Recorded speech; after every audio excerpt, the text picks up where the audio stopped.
समारोह के माननीय अध्यक्ष डॉक्टर नंद कुमार जी, अपने इस प्रांत के सचिव श्रीमान प्रदीप कुमार कुशवाहा जी, प्रधानाचार्य के नाते इस वर्ग में काम देख रहे श्रीमान सतीश जी, संचालन कर रहे श्रीमान ब्रह्मदेव जी, अन्य ज्येष्ठ श्रेष्ठ कार्यकर्ता बंधुगण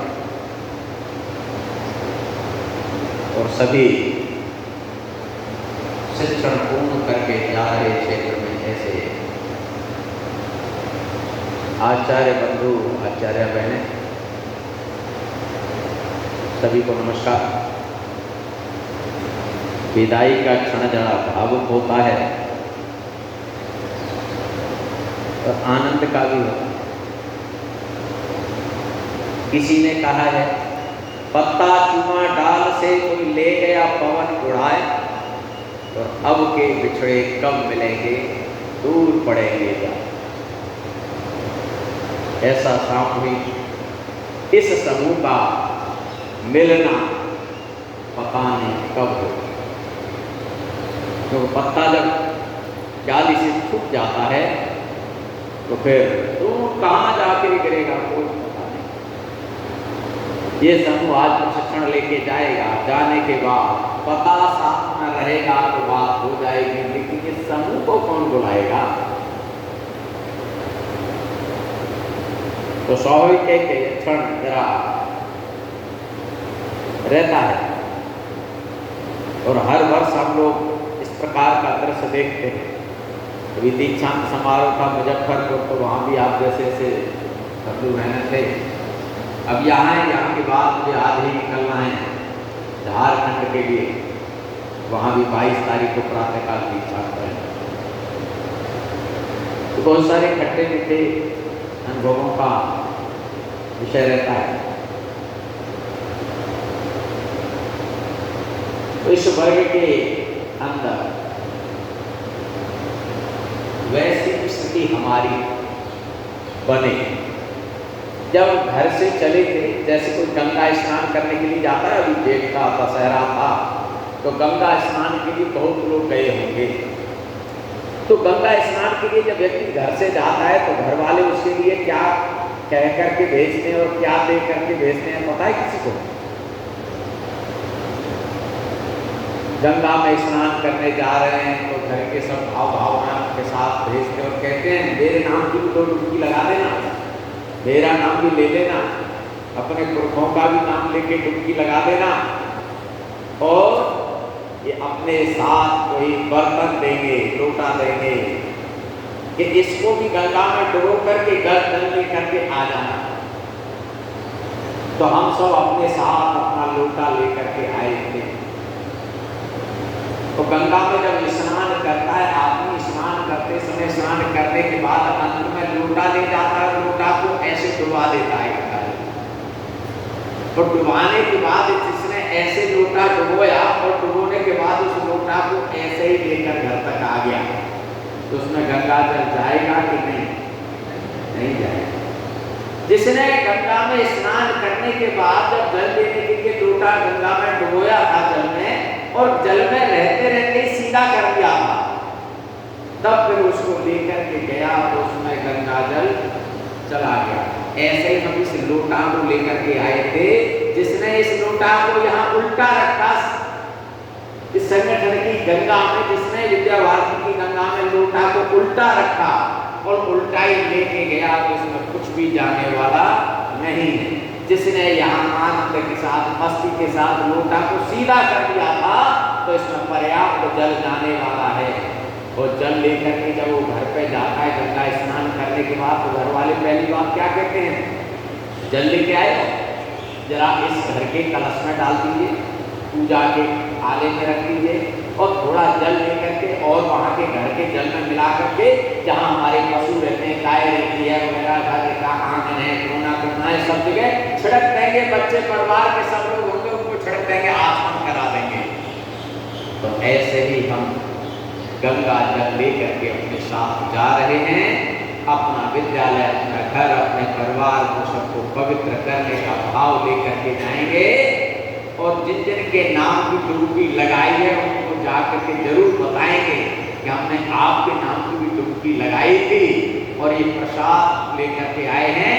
वो प्रसाद अपनी वाणी के द्वारा, अपने व्यवहार के द्वारा, अपने संयम के द्वारा, अपने आचरण के द्वारा सबको बांटेंगे। लेकिन एक ध्यान रखने की बात अपने अध्यक्ष जी कह रहे थे, सकारात्मक सोचना, अच्छा सोचना। यहाँ जो बुराई है लेकर के जाने वाला, ऐसा उनका संदेश किया है कि गुरु कहता भाई जो बुराई है वो यहीं छोड़ करके जाना। सकारात्मक सोच होती तो कैसा होता है? एक संत थे, कभी खराब नहीं बोलते थे, कभी गुस्सा नहीं आता था। अब गुस्सा कभी नहीं आता था तो शिष्यों ने कहा आज देखें गुरु को गुस्सा कैसे नहीं आता। तो उन्होंने क्या कहा, एक दिन घूमने के लिए निकल गए तो देखा एक जगह बहुत कुत्ता मरा हुआ पड़ा था, बड़ी बदबू आ रही थी, दुर्गंध आ रही थी। उन्होंने शिष्यों ने सोचा आज गुरु की परीक्षा लेंगे, गुरु जी कल सुबह निकलेंगे इस रास्ते से और कुत्ते को वहां से ला करके उस रास्ते के किनारे डाल दिया और आगे। और सुबह को गुरु जी अपने शिष्यों को लेकर के भ्रमण पर जा रहे थे तो इन्हें तो पता ही था कि कुत्ता वहां पड़ा है, दुर्गंध दे रहा है। जैसे उसके पास होकर के जाने को थे उससे पहले ही ऊपर रुमाल रख दिया और माने बोलने लगे, क्या गुरु जी बताइए कितनी दुर्गंध आ रही है, कैसा वायुमंडल है, यहाँ क्या है पता नहीं, लोग कैसे कैसे हैं, यहाँ कुछ डाल दिया है। जैसे ही पास आए तो दुर्गंध और तेज आ रही थी। गुरु जी आराम से जा रहे थे, जैसे कुत्ता दिखा तुरंत शिष्य बोले, देखो कैसे दुष्ट लोग हैं, यही लाकर के कुत्ता डाल दिया रास्ते के किनारे, कितनी दुर्गंध आ रही है। शिष्य के साथ गुरु जी निकले थे। वाह, गुरु जी ने देखा क्या इस कुत्ते के दांत कितने सुंदर हैं, वाह ऐसे दांत मेरे भी सुंदर होते तो आनंद आ जाता। और कह के चले गए। शिष्यों को समझ में आ गया नकारात्मक में भी सकारात्मकता कैसे सोचना। ठीक है, यहाँ फलाने अधिकारी बहुत डांटते थे, ऐसा करते थे, ये करो वो करो ये करो। उसमें भी अच्छाई क्या छुपी है, उसको साथ लेकर के जाने की अपने साथ योजना रहेगी तो अच्छा रहेगा। इसीलिए किसी ने कहा कि अंधकार को मत धिक्कारो, अच्छा है एक दीप जला दो। सब लोग कर रहे हैं, चारों तरफ अंधेरा है, भ्रष्टाचार है, अत्याचार है, अनाचार है, ऐसा है वैसा है, देश तो ऐसा हो गया, अब नहीं सुधरेगा, अब तो बुरा हाल हो गया। कहने से कुछ नहीं होगा, चारों तरफ घोर अंधकार है। उस अंधकार को सब लोग कह रहे हैं अंधेरा है अंधेरा है, इससे कहने से अच्छा है एक दीपक जला दो। हो सकता है इस दीपक से प्रकाश नहीं होगा, लेकिन लोग जरूर कहेंगे देखो वो कैसा दीपक है, टिमटिमाता सा जलता हुआ दिखाई दे रहा है, तो वह दीपक मैं बन सकता हूँ क्या? ऐसा सोचेंगे तो मुझे लगता है इस भयंकर पाश्चात्य संस्कृति का वातावरण और प्रकोप और वर्तमान में हम एक दीपक जलाने का काम विद्या भारती कर रही है। विद्या भारती ये नहीं कह रही सब विद्यालय खराब है, ठीक है जैसे हैं वैसे हैं, हम ठीक करने का प्रयास करते हैं। ऐसा विद्या भारती का दीपक हम जलाने का प्रयास इस भयंकर आंधी तूफान के बीच में कर रहे हैं और मुझे लगता है इसके द्वारा जरूर एक प्रकाश इतना होगा कि लोग रास्ता नहीं देख पाएंगे, लेकिन कहेंगे कि ये दीपक विद्या भारती का जल रहा था, टिमटिमाता सा जल रहा था, अवसर आएगा तो पूरी रोशनी देने का काम करेगा। इसलिए अपने को ध्यान रखना। एक संत थे, बड़े विद्वान संत थे, अब लोग उनको कई लोगों के साथ जोड़ते हैं और वह गए थे जापान के अंदर। जापान के अंदर गए तो ट्रेन से यात्रा कर रहे थे और भारत के संत तो व्रत रखते हैं, पूजा पाठ करते हैं, फलाहारी रहते हैं। तो वह देखा कि स्टेशन आया तो वह देखे, उतर करके जाने को गेट पर गए तो देखा नहीं, प्लेटफार्म पर फल दिखाई नहीं दिया। तब तक गाड़ी हॉर्न देने की स्थिति में आ गई, फिर आके बैठे और इनके सामने एक सीट पर एक नौजवान लड़का बैठा जापान का। देख करके बोला, आप महाराज उतर के गए, क्या बात है, कुछ चाहिए क्या? बोले नहीं कुछ नहीं चाहिए। आगे स्टेशन आया, फिर ये उतर करके नीचे गए, देखा कोई प्लेटफार्म पर फल बिक रहा होगा तो फल मिला नहीं, ये फिर आ गए अंदर। ये सिर्फ 2-3 बार वो लड़का देख रहा था, जापान का छोटा लड़का था।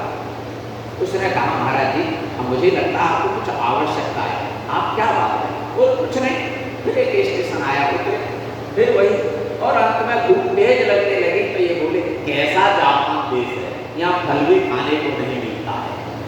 हमारा भारत होता तो स्टेशन पर फल बिक्री दिखाई देती। अगला जैसे ही स्टेशन आया, ये लड़का उतर करके तेज दौड़ करके गया, प्लेटफॉर्म भारत के बाहर गया और जाकर के फल खरीद करके लेके आया और आकर के संत को दे दिए।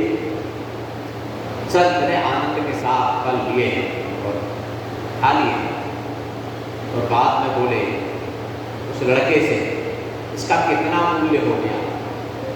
तो वो लड़का कहता है, महाराज इसका कोई मूल्य नहीं, बस इसका इतना मूल्य है, आप अपने देश में जाएं तो ये मत कहना कि जापान के अंदर फल भी खाने को नहीं मिले, मेरे देश की बुराई मत करना, बस इतना आप ध्यान में रखना, मेरा मूल्य मुझे मिल जाएगा।